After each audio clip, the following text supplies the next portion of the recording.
because the Cup's back, y'all. Hey, Pacers at Bucks. 4 of their last 5. That's what Indy's lost so far. They'll be 0-2 in the Cup if they go out there today and throw up an L. I don't know how you're feeling about panicking on the Pacers because I don't know realistically what the expectations were, Lou. But where are we on that?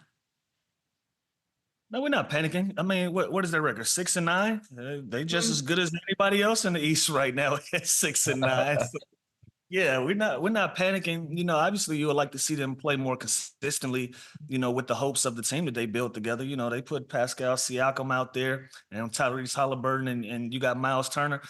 That was their version of their big 3 that was going to work for the Indiana Pacers. And it just hadn't been the consistent matchup that you've wanted as a fan of the Indiana Pacers and the things that they were able to build last year. It just feels like they haven't been able to consistently ride that through. And I think some of that is just growing pains and expectations. You know, you look at a Tyrese Haliburton. I think he's adjusting to fame. He's adjusting to stardom. You know, you got to show him some grace. The big difference from being an up-and-coming superstar, an up-and-coming all-star, to accomplishing those things, to being an all-star, to being an Olympian. And, you know, sometimes different guys, they adjust to that differently. And I think he's growing into a new role that he hasn't had before. You know, coming from SAC and trying to find his footing in this league to being the face of a franchise, it's a completely different set of shoes to wear. You know what I'm saying? So some make it to perennial status, and some of these guys are 1 or 2 timers and they're done. They're done being all-stars. You know, I think he's still writing his story out. But to me, I chalk it up as him just adjusting to the new level of stardom, and he got to live up to it. He got to live up to the expectations. Yeah, and I got a couple of things here. Like, I know they had a hot season last year. They played well in the play-in tournament or the NBA Cup. But what's a fair expectation for this team? You know what I mean? Like, where do we want them to be? Where do we expect them to be? So is there a little concern? Sure. Are we concerned about Tyrese Haliburton? Let me tell you something. I spent some time with him this summer. The dude is an awesome dude. I actually FaceTimed with him the other day. Drew Hanlon was with him. He's breaking down film at night. Like, he's definitely struggling. He's definitely frustrated. He's trying to figure out ways to do it. But isn't this also the same way that we were praising him last year, that he's one of these vintage old school point guards that's a setup guy that's not just one of these jacking scoring guards? This is what he does. Now, the concern to me is that he's shooting 28% from the 3. And when you have the usage rate that he does, he's that good where he should be averaging 11, 12, 13 assists a game to 1 turnover. Like, he is that type of player where he has that potential. So his numbers are low across the board, and I do think he needs to be more aggressive. Carlisle puts him in great situations. They're up-tempo. He's great in pick and roll.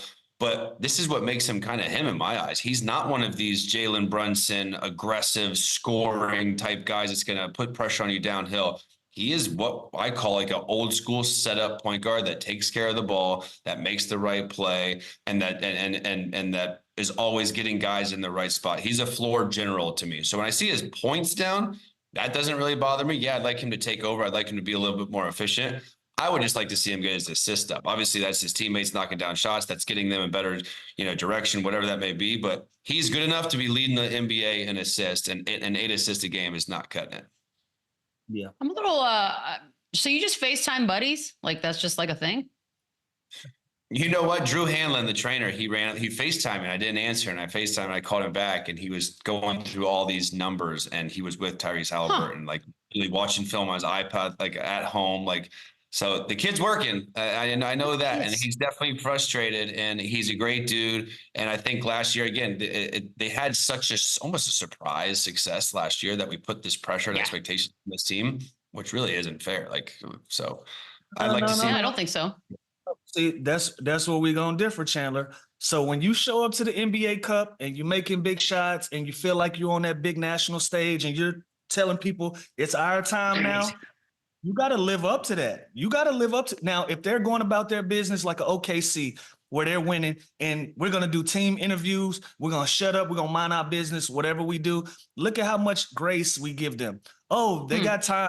They're young, they're this, they're that. But when you're saying it's my time and you point at your wrist and you're telling us you've arrived, listen, once you get on that plane, bro, you can't get off of it. You can't get off of it until they open that door back up, right?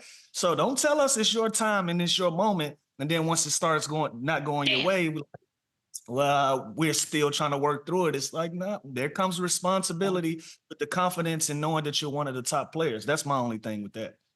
Yeah, and the East is wide open. Where I do think this It is team wide can open. figure it out and they can win games. But like my point was before the season, I didn't think they were going to be better than Philly, which they are. So I was wrong on that. I didn't think they're going to be better than Milwaukee, New York. I thought they're going to be right there in the middle of the pack with Orlando and Cleveland, which, to be honest, is exactly where they are. So again, I do think Tyrese can be better. I think everybody on that team can be better. I think last year they gave us a little taste of how good they can be. And it almost feels like they took a step back like Minnesota did, like Dallas looks to, you know what I mean? So there are certain teams.